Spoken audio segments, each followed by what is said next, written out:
মৃত্যু এমন এক বাস্তবতা যা কোনো নোটিশ না দিয়েই মানুষের জীবনে এসে দাঁড়ায়।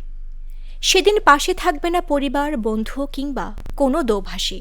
মানুষকে একা একাই দাঁড়াতে হবে তার রব আল্লাহ তাআলার সামনে। তখন প্রশ্ন আসবে, আমি কি তোমার কাছে আমার রাসূল পাঠাইনি? আমি কি তোমাকে দুনিয়ার নিয়ামত দেইনি? তাহলে তুমি আখিরাতের জন্য কি পাঠিয়েছ? ডানে তাকালে কিছুই দেখা যাবে না, বামে তাকালেও না, সামনে তাকালেই চোখ পড়বে জাহান্নাম।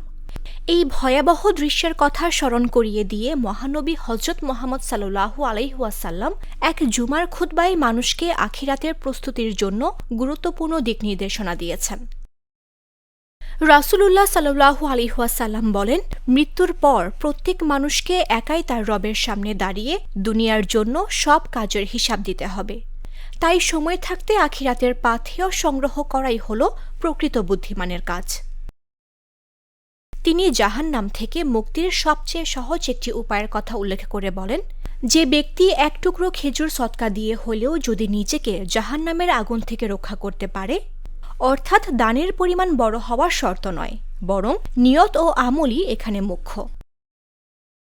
রাসূল সাল্লাল্লাহু আলাইহি ওয়াসাল্লাম বলেন, যার সদকা দেওয়ার সামর্থ্য নেই তার জন্যও মুক্তির দরজা বন্ধ নয়। সে যেন অন্তত উত্তম কথা বলে এবং সুন্দর আচরণ করে, কারণ ভালো কথা ও উত্তম আচরণও আল্লাহর কাছে সদকার মর্যাদা রাখে।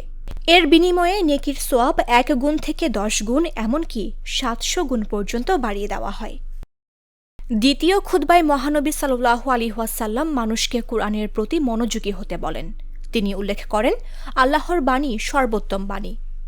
কুরআন তিলাওয়াত ও আল্লাহর জিকিরে যেন মানুষ ক্লান্ত না হয় এবং অন্তর কখনো কুরআন বিমুখ না হয়ে যায়, সে বিষয়ে তিনি সতর্ক করেন। সবশেষে তিনি মানুষকে পরস্পরের মধ্যে ভালোবাসা ও সৌহার্দ্য গড়ে তোলার নির্দেশ দেন।